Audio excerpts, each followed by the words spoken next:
Welcome and have a smile on your face. Begin with talk. शुरू करते हैं हम लेक्चर को। और इस लेक्चर में ये हम आज बात करते हैं पहला भारतीय का जिन्होंने हिंदुस्तान की मिट्टी के लिए नोबेल पुरस्कार लाया हो 1913 में। और जाहिर है कि एक क्लू मैं और देता हूँ गीतांजलि के लिए, तो आपका उत्तर होगा रविन्द्रनाथ टैगोर। तो रविन्द्रनाथ टैगोर की हम बात करेंगे। और ये पता है कि ये जो ब्रिटिश साम्राज्यवाद थे उनके ये खिलाफ थे। और रविन्द्रनाथ टैगोर ने दो देशों के लिए राष्ट्रगान दिया, एक अपना हिंदुस्तान भारत जन गण मन अधिनायक, और दूसरा बांग्लादेश के लिए भी आपने दिया। अपने हिंदुस्तान की हालात को देखते हुए आकाशीय छत हो इसके नीचे इन्होंने शिक्षा की बात सोची और विश्व भारती शांति निकेतन इन्होंने बनाया, जहाँ पर education to be imparted on the open sky. साथ ही आपने वर्ल्ड पार्लियामेंट ऑफ रिलीजन में भी आप अपने व्याख्यान दे चुके हैं। काफ़ी बड़ा कद।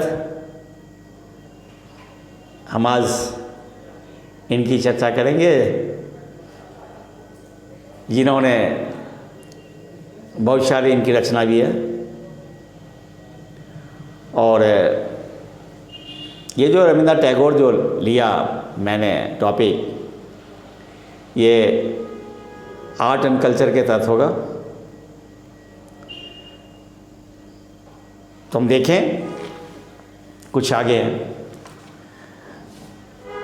रविन्द्रनाथ टैगोर संगीत, कला और साहित्य का विलक्षण असंगम।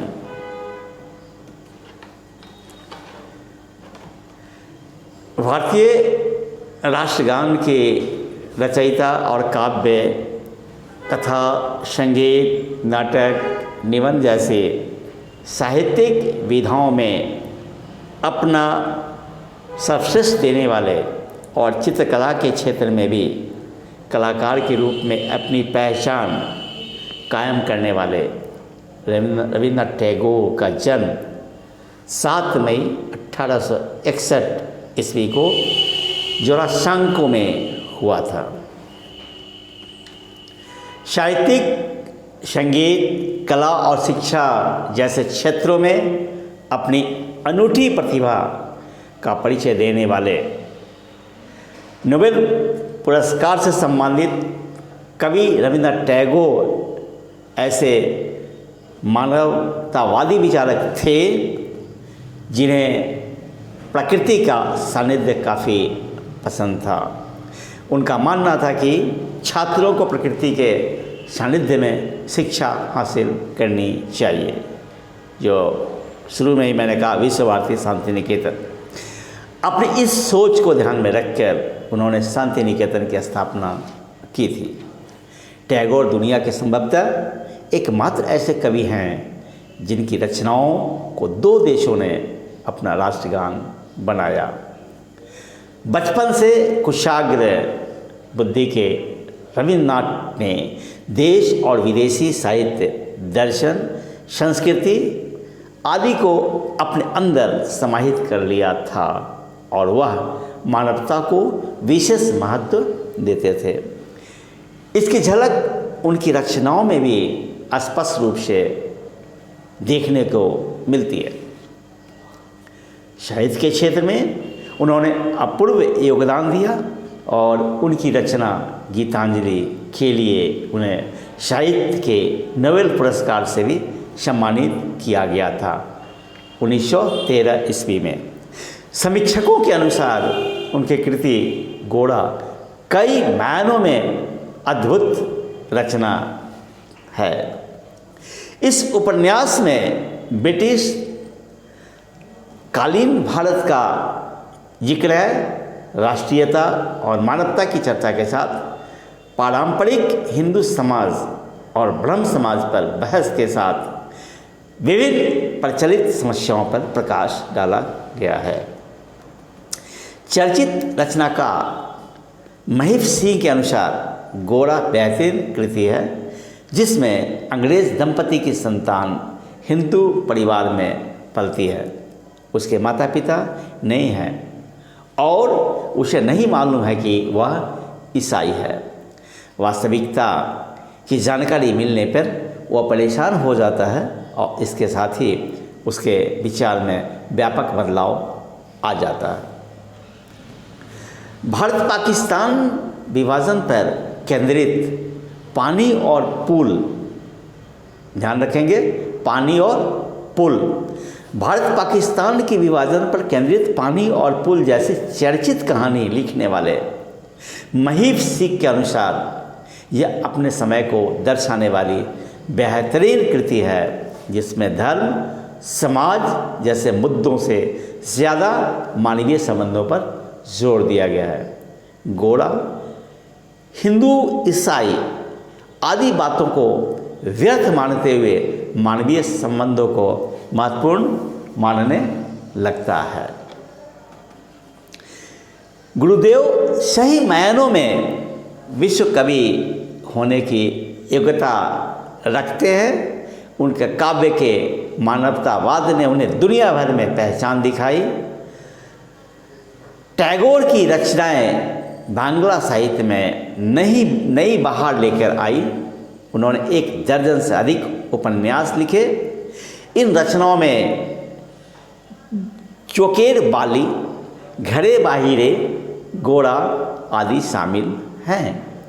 उनके उपन्यासों में मध्यम वर्गीय समाज विशेष रूप से उभरकर सामने आया है। रविन्द्रनाथ टैगोर की कविताओं में उनकी रचनात्मक प्रतिभा मुखर हुई है। उनकी कविताओं में प्रकृति से अध्यात्मकवाद तक के भिन्न भिन्न विषयों को बेखूबी उकेरा गया है। शायद कि शायद ही कोई विधा हो जिनमें उनकी रचना नहीं हो। उन्होंने कविता, संगीत, कहानी, उपन्यास, नाटक आदि सभी में अपने सशक्त लेखन का परिचय दिया। उनकी कई कृतियों का अंग्रेजी में भी अनुवाद किया गया। अंग्रेजी अनुवाद के बाद पूरा विश्व उनकी प्रतिभा से परिचित हुए। रविन्द्रनाथ टैगोर के नाटक भी अनोखे हैं। वे नाटक सांकेतिक हैं। बचपन से ही रविन्द्रनाथ टैगोर की विलक्षण प्रतिभा का आभास लोगों को होने लगा था। उन्होंने पहली कविता सिर्फ 8 साल में लिखी। ध्यान योग्य बातें हैं यहाँ पे कि रविन्द्रनाथ टैगोर ने पहली कविता सिर्फ 8 साल में लिखी और केवल 16 साल की उम्र में उन्होंने पहली लघु कथा प्रकाशित हुई थी। उन्होंने 2000 से अधिक गीतों की रचना की। रविंद्र संगीत बांग्ला संस्कृति का अभिन्न अंग बन गया है। हिंदुस्तानी शास्त्रीय संगीत से प्रभावित होकर उनके गीत मानवीय भावनाओं के विभिन्न रंग पेश करते हैं। गुरुदेव बाद के दिनों में चित्र भी बनाने लगे थे, पेंटिंग। रविन्द्रनाथ टैगोर ने अमेरिका, ब्रिटेन, जापान, चीन सहित दर्जनों देशों की यात्राएं की थी। 7 अगस्त 1941 ईस्वी को उनका देहावसान हो गया। इस प्रकार आपने देखा कि रविन्द्रनाथ टैगोर एक्सेप्शनल अपवाद व्यक्तित्व, अपवाद योगदान उनका काफ़ी महत्वपूर्ण। आज भी जब भी हमारा राष्ट्रीय पर्व होता है तो राष्ट्रीय पर्व के दिन